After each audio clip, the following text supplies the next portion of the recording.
ఈ దినపు దేవుని యొక్క మాట సమూయేలు మొదటి గ్రంథము 13వ అధ్యాయము 13వ వచనము. యెహోవా తలసి ఉండెను. దేవుని యొక్క తలంపులు మనుషుల పట్ల ఎంతో ఉన్నతమైనటువంటివి. ఎందుకంటే లేఖనము తెలియజేస్తుంది, మీ తలంపులు నా తలంపుల వంటివి కాదు అని దేవుడు చెప్పేటటువంటి వాడుగా ఉన్నాడు. దేవుని యొక్క తలంపులు మనము ఎరిగితే గనక మనము దేవుని యొక్క తలంపులకు అప్పగించుకునేటటువంటి వారంగా ఉంటాం. ఎప్పుడైతే దేవుని యొక్క తలంపులు మన జీవితంలో నెరవేర్చమని కోరుతామో, దేవుడు మన పక్షంగా ఉన్నతమైనటువంటి ఉద్దేశాలు నెరవేర్చేవాడు ఉంటాడు.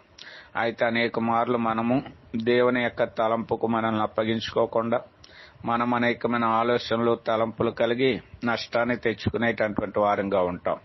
కాబట్టి సత్యాన్ని ఎరిగిన మనము ఆయన తలంపులకు మనల్ని అప్పగించుకుని దేవుడి యొక్క ఆశీర్వాదం పొందుదుముగాక.